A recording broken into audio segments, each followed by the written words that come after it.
Hello बच्चों। तो बच्चों आज का जो हमारा टॉपिक है that is your revaluation account.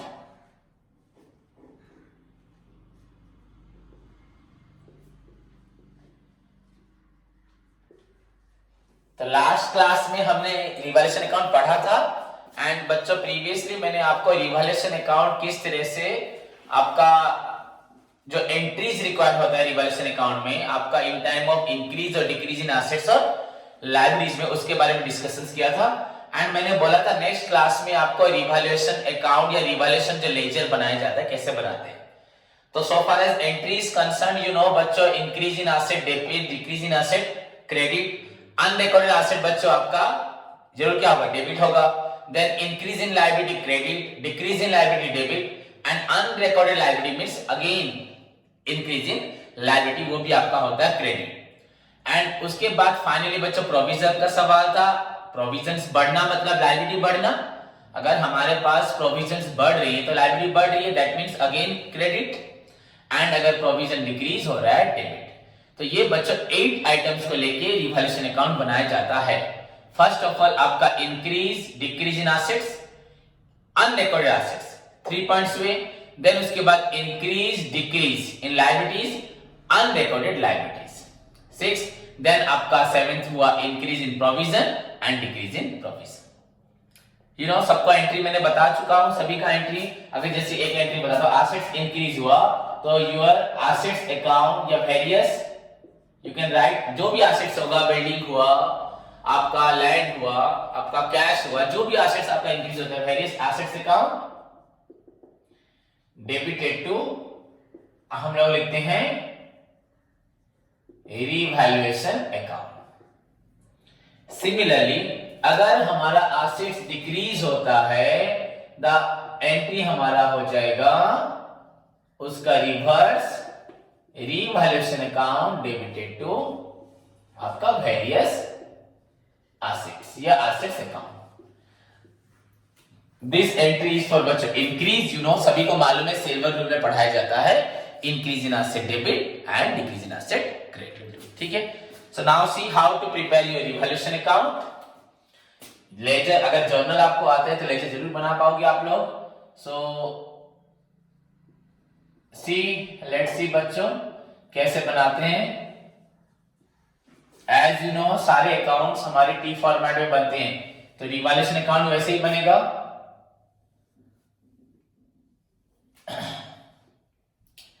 No need to write any बच्चों डेट एंड यहाँ पे लेजर फोलियो वाउचर नंबर भी नहीं आएगा बिकॉज यहाँ पे तो हम लोग जस्ट इफेक्ट निकाल रहे हैं इंक्रीज हुआ कि डिक्रीज हुआ, तो यहाँ पे डेट का कोई मीनिंग नहीं है। सो रिवैल्यूएशन अकाउंट डेट भी अगर लिख सकते हैं तो वो जब जिस दिन हम रिवैल्यूएशन करें वही डेट होगा, अदरवाइज कुछ नहीं होगा। तो first one is your particulars, then आपका amount in Indian currency rupees रुपए एंड अगेन बच्चों particulars and amount. This one is your debit side and आपका राइट हैंड साइड है आपका क्रेडिट साइड। ठीक है। अब सी बच्चों देखिए कैसे होता है। जस्ट सी बच्चों यहां पे ये जर्नल था, हमें ये लेजर बनाना है। This one is your ledger. किसका लेजर? रिवैल्यूएशन का। नॉट लेजर बच्चों हम सभी आइटम्स के लेजर बनाते हैं पर यहां पे हमें रिवैल्यूएशन अकाउंट जस्ट बनाना है। तो सी यहां पे रिवैल्यूएशन कहां लिखा हुआ है? क्रेडिट साइड में। एंड सभी को मालूम है कैसे लेजर बनाया जाता है। तो क्रेडिट साइड में रिवैल्यूएशन लिखा है तो डेबिट में क्या है? वेरियस एसेट्स है। तो एसेट्स को बच्चों यहां पे एसेट डेबिट में है, ये आपका डेबिट में है, इसको लिखोगे क्रेडिट में। तो सिंपली राइट डाउन बच्चों बाय एसेट्स, या क्या लिख सकते हैं हम लोग बाय इंक्रीज इन जितने भी आपके एसेट्स होंगे उनके इंक्रीज को आपको यहां लिखना है। ओके। आप एसेट्स लिखे बस इंक्रीज अमाउंट, तो यहां पे जरूरी नहीं है कि हम लोग को इंक्रीज इन एसेट लिखना है। यहां बाय बिल्डिंग ब्रैकेट में इंक्रीज, बाय मशीनरी ब्रैकेट में इंक्रीज, बाय कैश ब्रैकेट में इंक्रीज। ओके। देन बच्चों यहां पे है रिवैल्यूएशन टू एसेट्स, तो एसेट बच्चों रिवैल्यूएशन अकाउंट हम बना रहे हैं, तो ये डेबिट में इसको नहीं देखना। क्रेडिट साइड में क्या है आपका आइटम एसेट्स, तो क्रेडिट को यहां लिखना है डेबिट में। टू आपका एसेट्स, ऐसे और एक लिख देता हूं, टू एसेट्स आपका ये हुआ डिक्रीज, वो आपका इंक्रीज हुआ डिक्रीज। क्लियर हो गया? कुछ स्टूडेंट्स बोल रहे सर हमें लेजर थोड़ा सा जानना है, तो ये जान के हो गया। उसके बाद बच्चों अगर लायबिलिटी का सवाल है, अगर लायबिलिटी इंक्रीज हो रहा है तो एंट्री आपका क्या होता है, रिवैल्यूएशन टू आपका लायबिलिटी, तो लायबिलिटी इंक्रीज हो रहा है मतलब कहां आएगा, टू लायबिलिटी ब्रैकेट में इंक्रीज। वैसे ही बच्चों सारे आइटम्स को आपको करना है बाय बच्चों, यहां पे इंक्रीज इन एसेट हुआ था और एक हमारा होता क्या, और एक आता एसेट्स, ये आपका होता अनरिकॉर्डेड। वैसे ही बच्चों आपका लायबिलिटीज,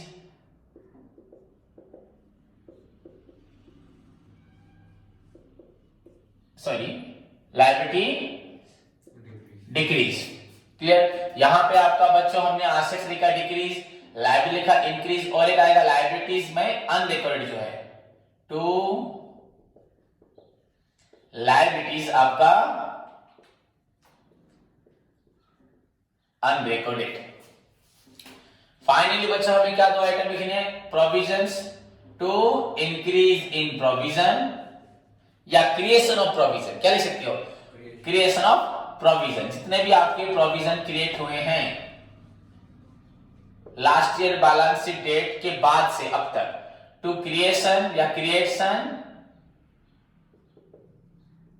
ऑफ आपका प्रोविजन बाय आपका decrease in provision,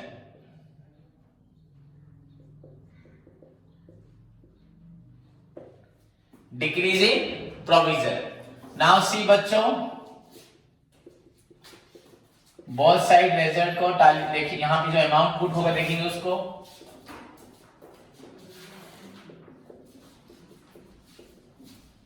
close the account, both side total tally करके बच्चों अकाउंट क्लोज करें।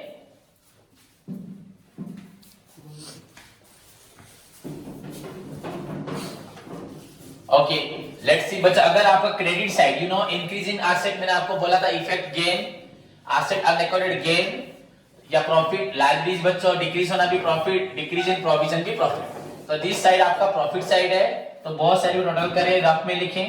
मान के चलो बच्चों हमारा क्रेडिट साइड ज्यादा होता है तो हमें मिला प्रॉफिट, क्या मिला, profit. So to profit transfer to capital account. Okay जितने भी आपके पार्टनर्स होंगे ए बी सी, जितना भी आपका प्रॉफिट हुआ, दिस प्रॉफिट बच्चे is transfer to capital account, जो भी आपके पार्टनर्स होंगे। एंड बच्चों ऑन द अदर एंड अगर आपका डेबिट साइड ज्यादा हुआ, एसेट डिक्रीज मतलब लॉस, लायबिलिटी इंक्रीज मतलब लॉस, अनरिकॉर्डेड लायबिलिटी मतलब फर्दर इंक्रीज हुआ लॉस, एंड बच्चों प्रोविजन बढ़ा मतलब लायबिलिटी और बढ़ रहा है तो लॉस। अगर डेबिट साइड ज्यादा हुआ so that will be by loss, that is also बच्चों आपका ट्रांसफर टू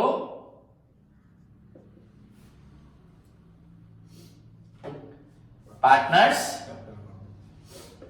कैपिटल अकाउंट लिखो या partners capital account, same thing. So this will be your answer. So after बच्चों आपका जर्नल के बाद this is your revaluation account. कैसे हम लोग लेजर बनाते हैं, बाय कंसीडरिंग जितनी भी जर्नल में एंट्रीज होंगी उसको देख के, ठीक है। Now see students the one more thing, अगर हम लोग बाय चांस सपोज जर्नल को नहीं बनाते, only we are required to prepare our revaluation account, then we can also simply हम याद भी रख सकते हैं, बट बेटर बच्चों है सबसे सही तरीका है एंट्री को फॉलो करना। पर अगर एंट्री आप कुछ बच्चों को याद नहीं आती तो सिंपली याद रख सकते हैं बच्चों, ये आपका कौन सा साइड है, credit side. Okay you know all income gains credit, all आपका एक्सपेंस वर्सेस डेबिट, ये जानते हो। एंड आपको मैंने ये बताया, ये आपका प्रॉफिट साइड है, तो प्रॉफिट कब होगा, एसेट इंक्रीज और एसेट बढ़ा, अनरिकॉर्डेड एसेट्स, लायबिलिटी डिक्रीज हुआ, एंड आपकी रिक्वायरमेंट्स जो आपकी लायबिलिटीज है, non liabilities, provisions means non liabilities, any amount which is kept aside out of profit to meet any non specific, जो हमें पहले से मालूम होता है उस लायबिलिटी के लिए। तो लायबिलिटी हमारी कम रही है, तो दैट मींस प्रॉफिट बढ़ रहा है, तो asset increase, unrecorded assets, liability decrease, and बच्चों आपका प्रोविजन डिक्रीज, ये सब आपका गेन साइड में आएगा। एंड डेबिट साइड जहां तक का सवाल, डेबिट साइड का सवाल है, you write only asset decrease, okay, loss, your increase in liabilities loss, your unrecorded liabilities loss, then your creation of provisions, okay. So these are the items बच्चों जिसको आपको डेबिट में एंड क्रेडिट पुट करके cross करना है। Simply you can prepare revaluation account. अगर आपके पास entries आपको नहीं बनाना तो ऐसे भी आप कर सकते हो। अगर if no decrease, no increase, no revaluation, if increase revaluation, अगर no increase decrease, no revaluation, okay, because it is only prepare for assets and liabilities, other items नहीं होगा। आपके पास बैलेंस शीट में और भी आइटम्स होंगे, बट उनके लिए हमें रिवैल्यूएशन करना नहीं है, ओके, समझ गए, एक्सेप्ट जो एसेट्स या लायबिलिटी इंडिकेट करा उसके लिए करना है, एंड जो चेंजेस हमने निकाले होंगे नीचे एडिशनल इंफॉर्मेशन उसके लिए ही करना है। सो दिस इज योर बच्चा रिवैल्यूएशन अकाउंट, ओके। नेक्स्ट सी बच्चों, हमने यहां पे एंट्रीज पास की एंड सभी एंट्री से हमें क्या मिला, लेजर बना, ओके। हमने सारी एंट्री के बाद सपोज एग्जाम में दिया है prepare the revaluation account and pass journal entries then prepare the revaluation account, तो हमने जर्नल एंट्री सारी बना ली, पर हमने कि ये लास्ट दो आइटम के लिए एंट्री बनाई क्या, नहीं बनाई, तो वो भी बनाना चाहिए कि प्रॉफिट हुआ कि लॉस हुआ है, ओके। तो इसके लिए एंट्री क्या होगा बच्चों, रिवैल्यूएशन अकाउंट। अगर आपका प्रॉफिट होता है तो रिवैल्यूएशन अकाउंट डेबिटेड टू क्या होगा, पार्टनर्स कैपिटल लिख सकते हो, है नहीं, आप करेंट अकाउंट भी लिख सकते हो, पार्टनर्स कैपिटल अकाउंट। एक्चुअली अगर फिक्स्ड कैपिटल है तो ये क्या हो जाएगा, करेंट अकाउंट हो जाएगा, तुमको मालूम है ना, नहीं, तो पार्टनर्स कैपिटल और अगर क्या हुआ आपका profit, okay. So this entry is for बच्चा आपका बीइंग प्रॉफिट ऑन आपका रिवैल्यूएशन, आपको रिवैल्यूएशन से क्या मिला, प्रॉफिट, ठीक है। देन अगर लॉस होता है तो इसका रिवर्स एंट्री हो जाएगा, पार्टनर्स कैपिटल और बच्चों आपका करेंट अकाउंट डेबिटेड टू आपका revaluation account, this is for being आपका लॉस और रिवैल्यूएशन, ठीक है, सिंपल सी बात है। तो आपने ये दो एंट्रीज नहीं की थी, इस एंट्री को करना पड़ेगा। अब एक स्टूडेंट सोचेगा सर हमें कैसे मालूम होगा प्रॉफिट या लॉस हुआ, तो आप जर्नल को देखना ध्यान से, जर्नल में जो जितना जितना इंक्रीज है डिक्रीज है उसको आपको फॉलो करना पड़ेगा।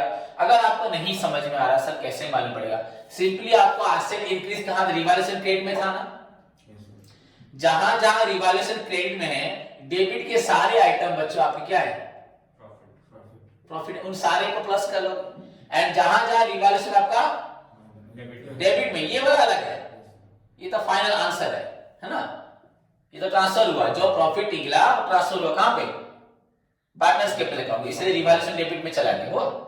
तो यहां पे आप बच्चों जितने जहां जहां आपका रिवैल्यूएशन क्रेडिट में है, कहां पे, अब अकाउंट नहीं बनाया हम लोग ने, हाँ जर्नल में, तो वो सारे इंडिकेट कर डेबिट में जो भी आइटम्स है वो सारे क्या है, प्रॉफिट है, ओके। एंड जो आपका डेबिट में है क्रेडिट सारे क्या लॉस है, उन दोनों को प्लस कर लेना, डेबिट वालों को प्लस कर लेना, क्रेडिट वालों को प्लस कर लेना, जितने डेबिट में आइटम्स है ये आपका प्रॉफिट है, जितने क्रेडिट में आइटम्स है वो लॉस है, देन प्लस माइनस करने के बाद अगर पॉजिटिव निकलता है देन प्रॉफिट, अगर नेगेटिव निकलता है देन लॉस, ठीक है। So this is all about your revaluation account. Now see the another important thing, but sometimes क्या होता है, पार्टनर सोचते हैं कि हम लोग रिवैल्यूएशन अकाउंट नहीं बनाएंगे, क्या मैंने बोला, पार्टनर सोचते हैं कि हम लोग रीवैल्यूएशन अकाउंट नहीं बनाएंगे बट रीवैल्यूएशन करेंगे। ओके, रीवैल्यूएशन अकाउंट नहीं बनाएंगे बट हम लोग क्या करेंगे, रीवैल्यूएशन करेंगे, नो प्रॉब्लम। तो रीवैल्यूएशन अकाउंट बनाने से क्या प्रॉब्लम है बच्चों, एक जर्नल बनाओ, लेजर बनाओ, ओके, देन बैलेंस शीट तो बनेगा, कैपिटल अकाउंट बन रहा है मतलब बैलेंस शीट बनेगा। रीवैल्यूएशन में क्या होता है, सारी जितने भी आपकी आइटम्स हैं, आपने अकाउंट्स बनाया है, जर्नल्स बनाए हैं, लेजर बनाए हैं, तो डेफिनेटली आपका जो बिल्डिंग का वैल्यू पहले था 31 मार्च लास्ट ईयर को, अगर अब मैं 1 फरवरी को आज की डेट में बना रहा हूं, हाँ 1 फरवरी को, तो बच्चों आपका जो लगभग 11 मंथ्स हो गया है, ये 10 मंथ्स हो गया है, तो 10 मंथ्स में आपका जो एसेट डिक्रीज इंक्रीज हुआ, आपको बैलेंस शीट में फिर से न्यू फिगर में लिखना पड़ेगा, अल्टर फिगर में, किसमें, चेंज फिगर में। तो आपको बैलेंस शीट बना के सारी आइटम्स को, एसेट्स, लायबिलिटी को सबको चेंज करना पड़ेगा once you prepare revaluation account. So partners में बच्चों follow the another way of determining just your profit और लॉस, एंड दैट टू बच्चों खुद में बांट लेने के लिए या एडजस्ट करने के लिए। क्लियर? अगर रीवैल्यूएशन अकाउंट बनाया तो इसका मतलब प्रॉफिट सारा ले गए, अकाउंट्स भी क्या हो गया, क्लोज हो गया। नाउ आपको बैलेंस शीट में जितनी भी एसेट्स लिखनी है, लायबिलिटी लिखनी है, वो कौन सी फिगर में होगा, न्यू फिगर ना ओल्ड फिगर, न्यू फिगर में होगा ना, ओके। बट विदाउट बच्चों प्रिपरेशन में भी हम लोग रिवैल्यूएशन कर सकते हैं, वो भी मैं आपको पहले बता चुका हूं। लेट्स सी अगेन क्या है बच्चों, विदाउट रिवैल्यूएशन अकाउंट बच्चों बस क्या निकालना है हमें, नेट इफेक्ट्स ऑफ बच्चों इंक्रीज और डिक्रीज इन, इंक्रीज और डिक्रीज ऑफ आपका एसेट्स एंड लायबिलिटीज। तो इस चीज को हम लोग कैसे करेंगे, देखो वेरी सिंपल है बच्चों, यहां मैंने लिख दिया अमाउंट, यहां पे लिख दिया अमाउंट रुपीज। सी बच्चे याद करो, हम लोग पढ़ रहे हैं, सारे चेंजेस देख रहे हैं, हमें मिला इंक्रीज इन एसेट, क्या मिला, इंक्रीज इन एसेट्स, ओके। तो मैंने इसको यहां लिख दिया। इसके साथ ऐड होने वाला आइटम कौन सा बच्चों, अनरिकॉर्डेड एसेट। कौन सा आइटम ऐड होगा, अनरिकॉर्डेड एसेट्स। हमें याद है एसेट बढ़ रहा है मतलब प्रॉफिट, और क्या ऐड हो सकता है, इवन तुम्हारा सेकंड आइटम और कुछ होगा, पर हमें चूज करना है इन सब आइटम्स को। हुआ तो डिक्रीज इन लायबिलिटीज, आप लोग सीरियली मत कर देना, ओके, बस इसको फॉलो कर रहे हैं सीक्वेंस। और क्या हो सकता है, मान के चलो डिक्रीज इन प्रोविजंस, क्या, तो ये चारों आइटम्स आपके प्लस होते हैं, तो मैंने इसको प्लस कर दिया, ठीक है। देन बच्चों उसके बाद माइनस क्या हुआ, माइनस में क्या हुआ बच्चों बोलो, डिक्रीज, उसका ऑपोजिट पूरा डिक्रीज इन एसेट्स, तो इसको मैंने फर्स्ट कॉलम में लिख दिया। उसके बाद इंक्रीज इन 100, पहले इंक्रीज इन लायबिलिटी तो लिखो, उसके बाद अनरिकॉर्डेड, सेम चीज को मैंने कितनी बार डिस्कशंस कर रहा हूं, देखो पर डिफरेंट वे में, तो आंसर सेम होगा। उसके बाद बच्चे increase in provision means creation of provision, creation of provision या इंक्रीज इन आपका। तो बच्चों अकाउंट्स में जो हमारे रूल्स है पार्टनरशिप एक्ट 1932 में, उसको फॉलो करना पड़ेगा। तो जहां तक अकाउंट्स बनाने का सवाल है, मैंने आपको सिखाया, अगर विदाउट अकाउंट्स बनाओगे तो नाउ ऐड दिस 4 पॉइंट्स बच्चे, इनको फिर यहां लिखो, नाउ डिडक्ट करो।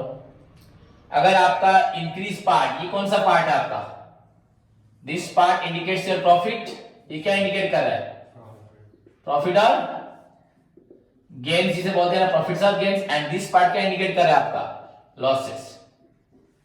अगर ये वाला पार्ट ज्यादा हुआ, ऐसे तो मालूम जो भी पड़ेगा बच्चों, इसको माइनस जस्ट करो। इफ यू फाइंड आइदर, क्या मिलेगा तुमको, पॉजिटिव मिलेगा, और क्या मिलेगा, दोनों में से एक ही फिगर मिलेगा। अगर ऊपर वाला बड़ा हुआ, देन यू गेट बच्चों आपका प्रॉफिट तो मिलेगा। अगर आपका ऊपर वाला आइटम बड़ा होता है मतलब प्रॉफिट पार्ट, तो पॉजिटिव में आएगा, अदरवाइज क्या आएगा, नेगेटिव में। ठीक है, पॉजिटिव और नेगेटिव। नाउ सी बच्चों, अगर पॉजिटिव होता है क्या करेंगे, अगर नेगेटिव होता है क्या करेंगे। देखिए सभी स्टूडेंट्स, अगर हमें पॉजिटिव मिलता है तो what is our next step, and अगर नेगेटिव मिलता है हमारा नेक्स्ट स्टेप क्या होगा। नाउ सी, इसको छोड़ दे, मैं यही कर देता हूं।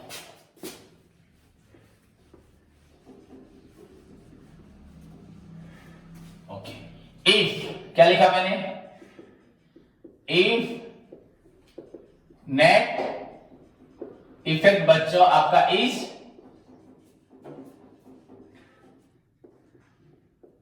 पॉजिटिव, दैट इज बच्चों क्या है, प्रॉफिट ना लॉस, प्रॉफिट ऑन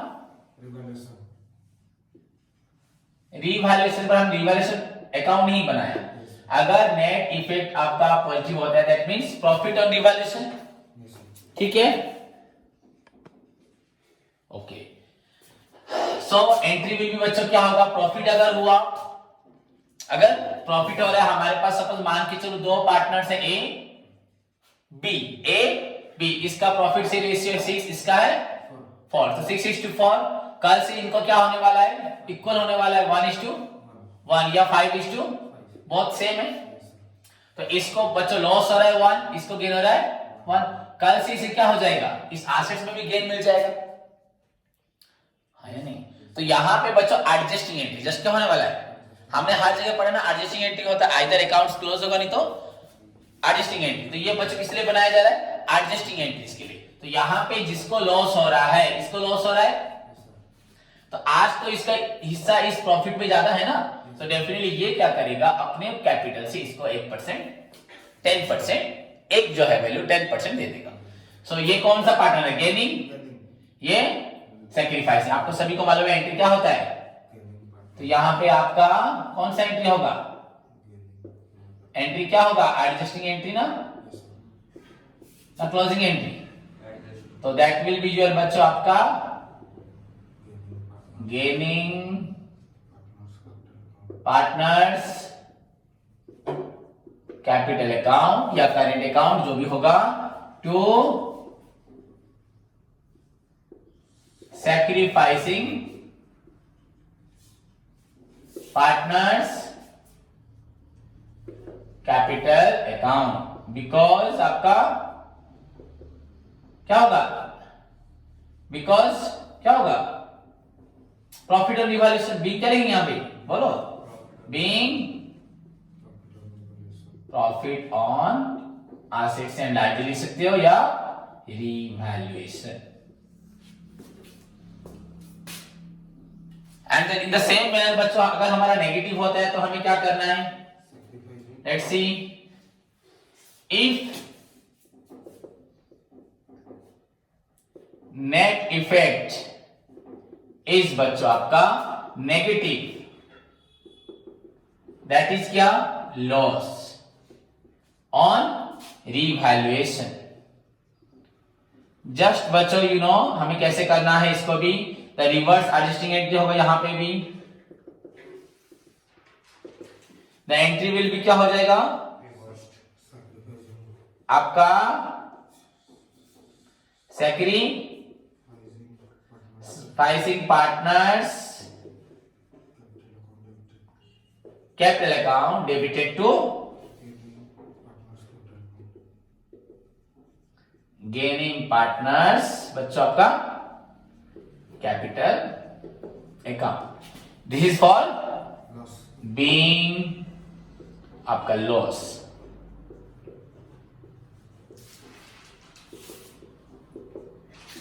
हो गया, बीइंग लॉस।